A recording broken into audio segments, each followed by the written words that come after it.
What's up, Tasty Nation? Welcome back to the show. My name is Mike. I'm here with Jamal. We got Tim Knight on the line, and there's lots of movement under the hood. Tim, how you doing this morning? Yes. What are you looking at? Well, it's kind of all about the gaps today. Yesterday, I was sort of nervously watching as especially tech stocks were getting closer and closer and closer to filling the gaps that had taken place between last week's Monday and Tuesday.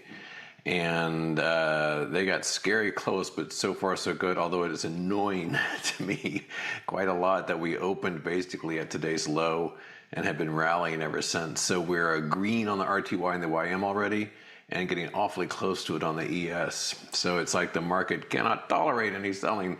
Although I'm belly aching, like my main short portfolio, out of 10 positions, 9 are down, so it's not too bad. And the one that's up is up 0.19%, so I'll stop griping. Anyway, got a few charts to thumb through, if we could. Give us some talking points. The first one that jumped out at me is Meta. Meta's having a big morning. It's up almost $52. And the reason is pretty straightforward.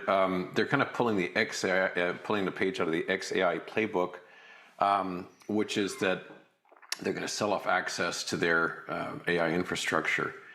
And to me, that's kind of a tacit admission of, well, we're not going to be any sort of leader in this space. We're not going to be like an AI company. But you know what? We've got $1 trillion worth of hardware behind us. How about we sell some of this off? And it worked for XAI, and Meta shareholders seem to be celebrating that.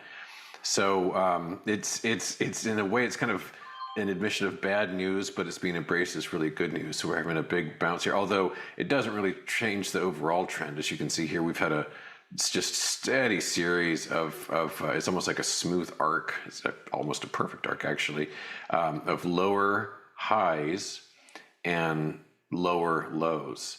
And so I think this is going to be no different than any of these other bounces we've seen along the way. It's just kind of little chest paddles to the chest for Meta. So yeah, just kind of some interesting AI news there driving a stock. SpaceX is basically handing back its gains from yesterday. This is reversed away by about $8. It's even though the company is not even 3 weeks old as a public entity, it's had its own little life story here. We had this kind of upside down V, which was this just manic buying, which overnight peaked at, I think, something like 228, and then plunged down to around 150 and found a lot of stability there, found kind of a happy home.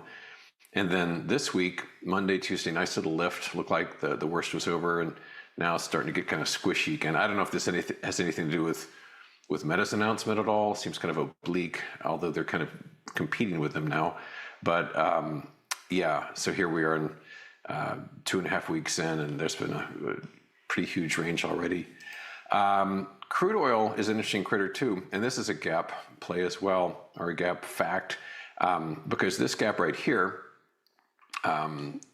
was the last really meaningful gap we had with crude, and we had this beautiful right triangle pattern that took place, which we slipped below it, yet another gap right here. And then steady as she goes down, down, down, down, down, down, down. And it seems to me that we're going to find an equilibrium here at this gap, because we're kind of settling into this price of around kind of the mid to high 60s. Because as you can see, there's a lot of buying at those levels. So that should be just about it in terms of crude's drop. But over in tech and kind of more of a gap focus, XLK, this got crazy close. It might even push above it by a penny or two. This was the gap here. We had a strong day Monday, very strong day yesterday. And as you can see, we sealed it nice and neat, little Elmer's glue right there. And then today we're down on this about 1.4%, but off the lows. SMH, another really important one, zoom in tight, tight, tight here. And this one, you can see just bang, just beautiful, sealed it up like so. And then today we're tumbling on this one pretty decently, 2.79% on SMH, and more longer term below that broken trend line. And then some individual items here. We've got AXTI down nicely, almost 7% below that nice blob of activity there. So, Friday, Monday, Tuesday rallied and giving up most of that today.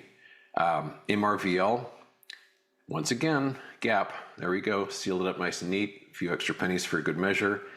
STM, which is ST Microelectronics, broken trend line here.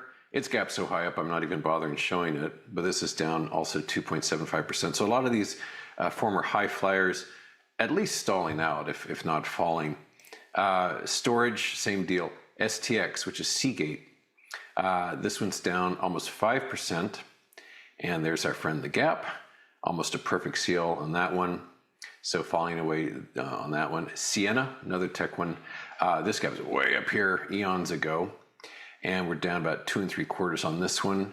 And one last individual item, United Microelectronics, UMC. Just to be a little repetitive here, another gap, sealed up. And one other odd one, different from all those, nothing to do with tech, nothing to do with gaps or anything like that, is a bit of a charting quirk that I wanted to point out, which is with respect to BITI. This is the short Bitcoin fund. And I'm long this, and I was very confused yesterday when I saw, even though Bitcoin was actually soft last night, BITI dropped pretty hard. I was wondering what is going on. And they pay dividends. And in fact, some of them can be pretty massive dividends, which I did not realize.